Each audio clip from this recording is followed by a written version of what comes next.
Hi guys, welcome back to my channel. Today I am doing the next part in my Swatch My Collection series, and today we are focusing on all indie polishes. I have 10 polishes here to share with you. I'm not sure of what's available now, but I will leave everybody's information in the description box below about all of the indie makers. I will also link my Instagram page where I will have more swatches of everything you see in today's video. So the first polish is called Ship Happens, and this is from Different Dimension. This is a white Girly polish, and it has blue and green glitters as well as a green shimmer.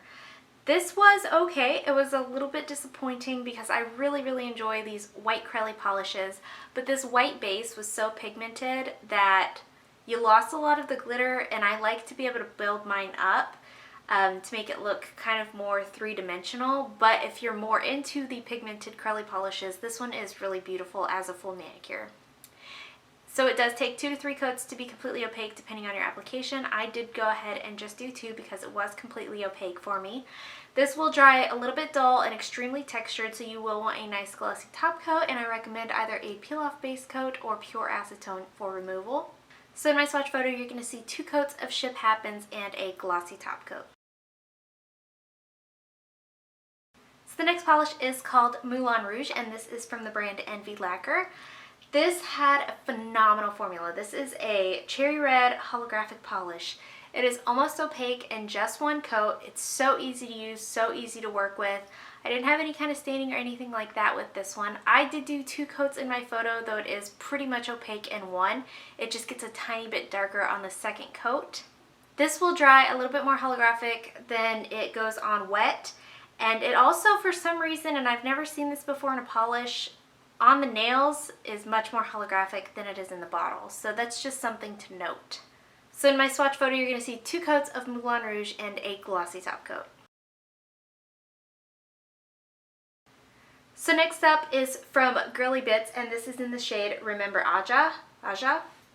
This is a beautiful purple polish. It has purple shimmer and potentially a little bit of holographic in there. This had a pretty good formula. It was a little bit on the thinner side. It did want to run down the sides of my nails and pull into my cuticles just a little bit, so you do want to work in thinner coats for this one. Therefore, I did 2 coats. You may end up needing 3 coats. This also dries slightly textured, which makes me think these are actually micro glitter in here as opposed to a shimmer. It's really difficult to tell in this bottle. In my swatch photo, you're going to see 2 coats of Remember Aja and a glossy top coat. Up next is from one of my favorite brands, and this is from Daze. It's in the shade I Must Not Tell Lies, and it is a Girly polish. It's a like almondy nude base, and it has UCC shifting flakies in there. This has a fantastic formula, completely opaque in 2 to 3 coats. I did get it completely opaque every time I used it in just 2 coats, but depending on your application, I could easily see needing a 3rd coat. This does dry a little bit dull, but it will dry relatively smooth. Either way, I would recommend a glossy top coat. The removal of this is actually just a little bit of a pain in the butt. There's so much flaky in here that it just gets everywhere. Like, it makes a complete mess all over your hands. But it's not like you're having to sit there and scrub glitter off or anything. It just, you're going to need a couple cotton balls to wipe away. Otherwise, the flakies that are stuck on the cotton balls just reappear on your nails. My favorite way to wear this is with a matte top coat, so on my Instagram page I will also show this with a matte top coat. But in my swatch photo, you're going to see 2 coats of I Must Not Tell Lies and a glossy top coat.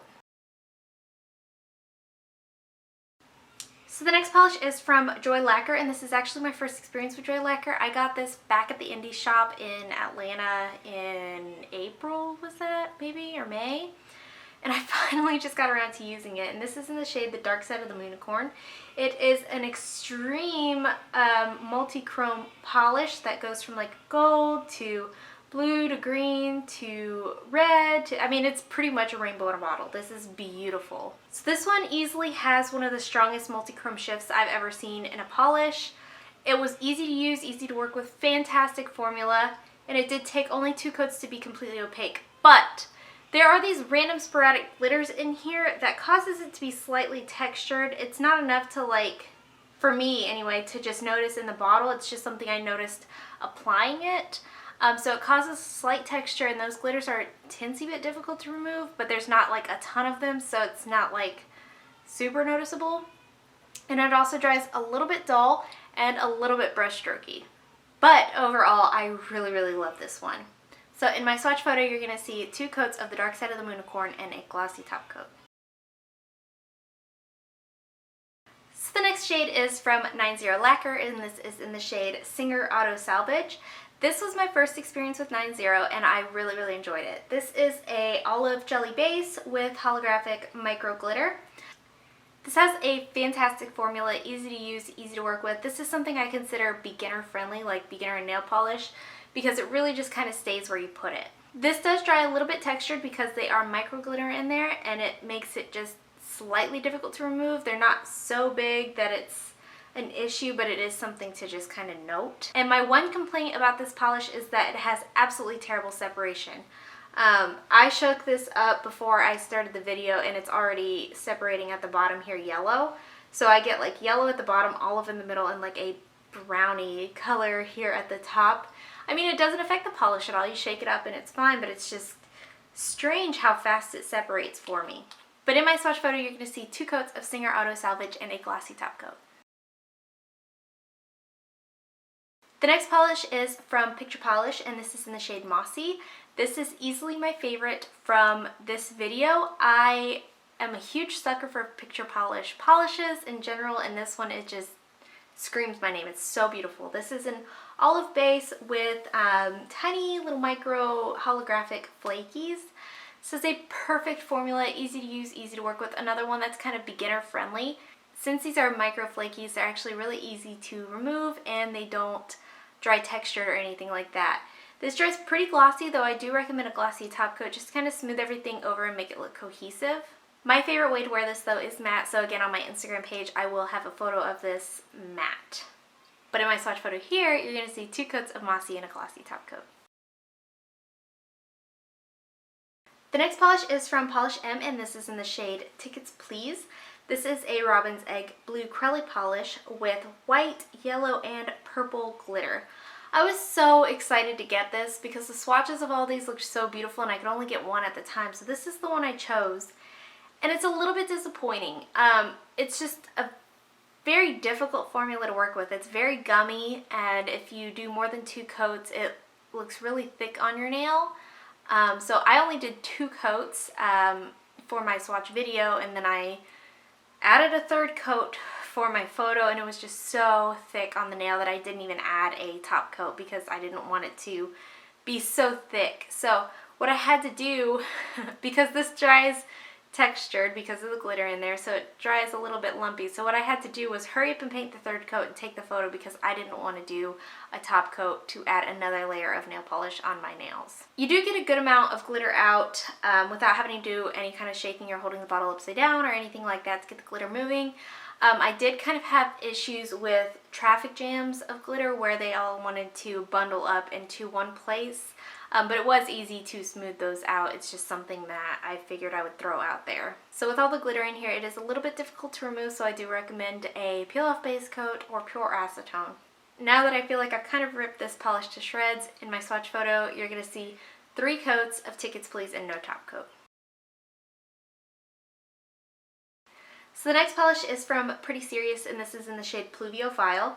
This is kind of a brown mauve cream shade. It has like a crelly-ish formula where it's a little bit squishy on your nails, but it is completely opaque in 2 coats. So it's more of a cream than a jelly in the crelly spectrum. This has a perfect formula though. It's easy to use, easy to work with. It dries fast, it dries glossy. If you don't want to put a glossy top coat on, it's not entirely necessary with this one. Though I actually recommend this with a matte top coat. I really love this one matte. I will have that again on my Instagram page if you're interested. That's in the description box. Something else I wanted to note with this one is that it self-levels really nicely. Like you'll see in my video, I applied it a little bit unevenly. I was kind of in a rush. Baby was crying. So I was kind of in a rush for the individual swatch videos, but it self-levels just beautifully. It's fantastic. This is a great first experience with Pretty Serious for me. So in my swatch photo, you're going to see 2 coats of Pluviophile and a glossy top coat. So the last polish is from the brand Starrily, and this is in the shade Ortley Beach. This is a beautiful nude polish with silver micro flakies. This was in collaboration with Nail Storming. Per the usual of Starrily, this has a phenomenal formula. Easy to use, easy to work with, doesn't run, doesn't pull. It's a tad bit on the thicker side, but it makes it so easy to work with. You get a ton of flakies out with this one, but just like the picture polish, it dries very smooth, it dries decently glossy, and it's not going to be a pain in the rump to remove. This one is completely opaque in 2 to 3 coats. I did 2 coats, but it is decently close to my actual skin color, so it looks like it's pretty cohesive with that. So that might be why it was completely opaque in 2 for me. You might end up needing 3, but either way, I think this one is totally worth it. And it looks phenomenal, matte or glossy. Again, I will have the matte photo on my Instagram page if you're interested. But in my swatch photo here, you're going to see 2 coats of Ortley Beach and a glossy top coat. And that is it. Let me know in the comments below what you guys thought of this week's lineup. Let me know if you're interested in any of the brands or what your favorite was from this week. Give this video a thumbs up if you liked it. Subscribe if you want to see more from me, and I will talk to you again next time. Bye.